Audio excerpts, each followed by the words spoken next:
सभी बच्चों को मेरा प्यार भरा नमस्कार। जैसा कि आपको पता है कि आज है रविवार और रविवार के दिन आपको मिलती है इस चैनल पर एक मोटिवेशनल स्टोरी। और आपको पता ही है कि आज है शिक्षक दिवस।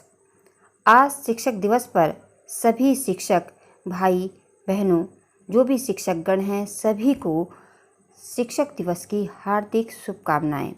और इसी शिक्षक दिवस पर अगर हम पहले जो शिक्षक बनी भारत की प्रथम महिला अगर उसके बारे में ना जाने तो हमारा ज्ञान अधूरा ही रहेगा।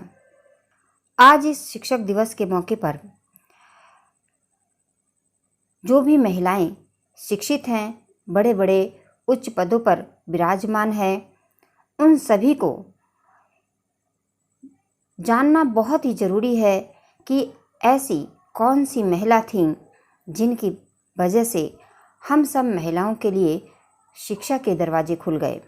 क्योंकि हमारा जो समाज रहा है उस समाज में अगर हम उस समाज के इतिहास को देखते हैं तो वहाँ पर जानेंगे कि महिलाओं ने जो स्कूल में आना प्रारंभ किया वो इतनी आसानी से उनके लिए स्कूल के दरवाजे नहीं खुले। इसमें किस महिला ने इतना संघर्ष किया कि हम सब आज पढ़ पा रहे हैं, आज बालिका कॉलेज जा सकती हैं, वह इनकी वजह से। जानिए इनके संघर्ष की कहानी। देश की प्रथम महिला शिक्षिका सावित्रीबाई फुले। ये एक मोटिवेशनल स्टोरी है। सावित्रीबाई फुले का जीवन संघर्ष अगर हम जानेंगे तो हमें अपने जीवन का जो संघर्ष है बहुत छोटा लगेगा। ये कहानी उन बालिकाओं के लिए भी है, उनको भी प्रेरित करेगी जो पढ़ाई में अपना मन नहीं लगाती हैं, क्योंकि उन्हें नहीं पता कि महिलाओं को पढ़ाने के लिए इन सावित्रीबाई फुले जी ने कितना संघर्ष किया है। तो जब हमारे पास आज स्कूल के दरवाजे खुले हैं तो हम क्यों ना पढ़ें। और जिनके घरों में आज भी महिलाओं के लिए कॉलेज के स्कूल के दरवाजे नहीं खुले हैं तो वो जान लें कि इतने बदतर हालात उनके नहीं होंगे जितने कि उस समय सावित्रीबाई फुले जी के थे। और उन सब हालातों से जीतते हुए, संघर्ष करते हुए वो न केवल शिक्षित बनी बल्कि उन्होंने दूसरों के लिए भी कॉलेज के दरवाजे खोल दिए। तो जानते हैं आज इनके संघर्ष की कहानी। देश की प्रथम महिला शिक्षिका सावित्रीबाई फुले, इनके संघर्ष के कारण हम हर बालिका आज कॉलेज जा सकती है। महाराष्ट्र में जन्मी सावित्रीबाई फुले जिन्होंने अपने पति दलित चिंतक, समाज सुधारक ज्योतिराव फुले से पढ़कर सामाजिक चेतना फैलाई। उन्होंने अंधविश्वास और रूढ़ियों की बेड़ियां तोड़ने के लिए लंबा संघर्ष किया। आइए जानें सावित्रीबाई फुले के जीवन के बारे में, किस तरह उन्होंने अपने संघर्ष से मंजिल को प्राप्त किया। भारत की पहली महिला शिक्षिका जिसने महिलाओं के लिए शिक्षा के सभी दरवाजे खोले। 19वीं सदी में स्त्रियों के अधिकारों, अशिक्षा, छुआछूत, सती प्रथा, बाल या विधवा विवाह जैसी कुरीतियों पर आवाज़ उठाने वाली देश की पहली महिला शिक्षिका को आज हम परिचित कराते हैं सभी बच्चों को और सभी बालिकाओं को इनके जीवन चरित्र से कुछ सीख लेनी चाहिए और प्रेरणा लेनी चाहिए। सावित्रीबाई फुले जनवरी 1831 में महाराष्ट्र के सतारा जिले में स्थित नायगांव नामक छोटे से गांव में पैदा हुई थी। महज 9 साल की छोटी उम्र में पूना के रहने वाले ज्योतिबा फुले के साथ उनकी शादी हो गई। विवाह के समय सावित्रीबाई फुले पूरी तरह अनपढ़ थीं, तो वहीं उनके पति तीसरी कक्षा तक ही पढ़े थे। जिस दौर में वो पढ़ने का सपना देख रही थी तब दलितों के साथ बहुत ही भेदभाव होता था। उस वक्त की एक घटना के अनुसार एक दिन सावित्री अंग्रेजी की किसी किताब के पन्ने पलट रही थी। तभी उनके पिताजी ने देख लिया। वो दौड़ कर आए और किताब हाथ से छीनकर घर से बाहर फेंक दी। इसके पीछे ये वजह बताई कि शिक्षा का हक केवल उच्च जाति के पुरुषों को ही है। दलित और महिलाओं को शिक्षा ग्रहण करना उस समय पाप माना जाता था। बस उसी दिन वो किताब वापस लाकर उन्होंने प्रण किया और वह प्रण कर बैठी कि कुछ भी हो जाए वह एक ना एक दिन पढ़ना जरूर सीखेंगी। उन्हें पढ़ने की बहुत लगन थी। एक दिन उन्होंने खुद पढ़कर अपने पति ज्योतिबा फुले के साथ मिलकर लड़कियों के लिए 18 स्कूल खोले। साल 1848 में महाराष्ट्र के पुणे में देश का सबसे पहले बालिका स्कूल की स्थापना की गई और 18वां स्कूल भी पुणे में ही खोला गया। उन्होंने 28 जनवरी 1853 को गर्भवती बलात्कार पीड़ितों के लिए बाल हत्या प्रतिबंधक गृह की स्थापना भी उन्होंने ही कराई। पर ये करना इतना आसान न था। महिलाओं को पढ़ाने के लिए उन्होंने पत्थर खाए। वह समय था जब सावित्रीबाई फुले स्कूल जाती थीं तो लोग पत्थर मारते थे, उन पर गंदगी फेंक देते थे। सावित्रीबाई फुले ने उस दौर में लड़कियों के लिए स्कूल खोला और जब महिलाओं को पढ़ना लिखना सही नहीं माना जाता था, उस समय महिलाओं को पढ़ना लिखना पाप समझा जाता था और महिलाओं को पढ़ने का अधिकार नहीं था। उस समय में, उस दौर में वो पढ़ी भी और पहली शिक्षिका भी बनी और दूसरों के लिए भी स्कूल कॉलेज का उन्होंने दरवाज़ा खोला।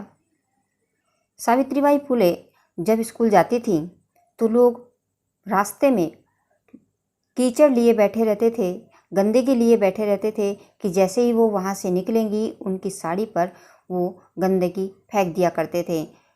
इनसे भी वो डरी नहीं, पत्थर भी खाए अपने ऊपर। वो जब घर से चलती थीं तो एक साड़ी अपने साथ थैले में लेकर आती थी। जैसे ही रास्ते में वो लोग गंदगी फेंकते थे उनकी साड़ी पर, वो स्कूल में जाकर के दूसरी साड़ी बदल लेती थीं। लेकिन वो कभी डरी नहीं, कभी रुकी नहीं और उन्होंने जो संघर्ष किया महिलाओं को पढ़ाने का, आज उन्हीं के संघर्ष की वजह से आज जो महिलाएं हैं वो निडर होकर के अपने अधिकार के साथ स्कूल जा पाती हैं। सावित्रीबाई फुले एक कवित्री भी थीं। उन्होंने मराठी की आदि कवित्री के रूप में भी जाना जाता था। कुरीतियों के खिलाफ उन्होंने आवाज़ उठाई। सावित्रीबाई ने 19वीं सदी में छुआछूत, सती प्रथा, बाल विवाह, विधवा विवाह निषेध जैसी कुरीतियों के विरुद्ध अपने पति के साथ मिलकर काम किया। सावित्रीबाई ने आत्महत्या करने जाती हुई एक विधवा ब्राह्मण महिला काशीबाई के अपने घर में डिलीवरी करवाई और उसके बच्चे यशवंत को अपने दत्तक पुत्र के रूप में गोद लिया। दत्तक पुत्र यशवंत राव को पाल पोसकर उन्होंने डॉक्टर बनाया। सावित्रीबाई फुले के पति ज्योतिराव फुले की मृत्यु सन 1890 ईस्वी में हुई थी। तब सावित्रीबाई ने उनके अधूरे कामों को पूरा करने के लिए संकल्प लिया। उसके बाद सावित्रीबाई की मृत्यु 10 मार्च 1897 को प्लेग के मरीजों की देखभाल करने के दौरान हुई। उनका पूरा जीवन समाज के वंचित तबके, खासकर महिलाओं और दलितों के अधिकार के संघर्ष में बीता। उनकी एक बहुत ही प्रसिद्ध कविता है जिसमें वह सबको पढ़ने लिखने की प्रेरणा देती हैं। इस कविता में उनके विचार साफ दिखाई देते हैं। वो लिखती हैं, जाओ जाकर पढ़ो लिखो, बनो आत्मनिर्भर, बनो मेहनती, काम करो, ज्ञान और धन इकट्ठा करो। ज्ञान के बिना सब खो जाता है, ज्ञान के बिना हम जानवर बन जाते हैं। इसीलिए खाली न बैठो, जाओ जाकर शिक्षा लो। दमितों और त्याग दिए गए दुखों का अंत करो, तुम्हारे पास सीखने का सुनहरा मौका है, इसलिए सीखो और जाति के बंधन तोड़ दो। सावित्रीबाई फुले और ज्योतिबा ने 24 सितंबर 1873 को सत्य शोधक समाज की स्थापना की। उन्होंने विधवा विवाह की परंपरा भी शुरू की। पहला विधवा पुनर्विवाह 25 दिसंबर 1873 को कराया गया। 28 नवंबर 1890 को बीमारी के चलते ज्योतिबा की मृत्यु हो गई थी। सावित्रीबाई फुले एक निपुण कवित्री भी थीं। उन्हें आधुनिक मराठी काव्य की अग्रदूत भी माना जाता है। वे अपनी कविताओं और लेखों में हमेशा सामाजिक चेतना की बात करती थीं। सावित्रीबाई फुले इस देश की पहली महिला शिक्षिका होने के साथ साथ अपना पूरा जीवन समाज के वंचित तबके, खासकर स्त्री और समाज में जो अछूत समझे जाते थे, उनके अधिकारों के लिए संघर्ष में देने के लिए हमेशा याद की जाएंगी। आज इस कहानी में हमने जाना देश की प्रथम महिला शिक्षिका सावित्रीबाई फूले। इस कहानी को सुनने के बाद आपके अंदर कुछ पढ़ने की, कुछ करने की इच्छा जरूर जागृत हुई होगी। और जो ये कहते हैं कि हम कैसे पढ़ें, हमें अनुमति नहीं है पढ़ने की, तो उन सबको भी आज इस कहानी के माध्यम से पता चला होगा कि दरवाजे महिलाओं के लिए कभी खुले नहीं थे, उन्होंने खुद खोले और अपने लिए भी खोले और दूसरों के लिए भी खोल दिए। तो जो ऐसा कर सकते हैं, जो अपने लिए भी खोलते हैं और दूसरों के लिए भी खोलते हैं, तो आपके लिए तो दरवाजे खुले हुए हैं, तो फिर आप क्यों नहीं पढ़ सकते हैं। और अगर कोई आपकी शिक्षा के दरवाजे बंद कर रहा है तो सावित्रीबाई फूले की कहानी को याद करिए, उनके संघर्ष को याद करिए कि किस तरह से उन्होंने संघर्ष किया, किस तरह से अपने ऊपर पत्थर खाए, कीचड़ फेंकी, इन सब को बर्दाश्त किया और आगे बढ़ी। और आज हम उनको याद कर रहे हैं और आज उनकी वजह से सब महिलाएं कॉलेज, स्कूल जा पाती हैं। कहानी से आपने क्या सीखा, कमेंट बॉक्स में ज़रूर बताना। और ये वीडियो आपको कैसी लगी ये भी बताना और अपने मित्रों के साथ शेयर ज़रूर करना। तो मिलते हैं फिर किसी दूसरी वीडियो में।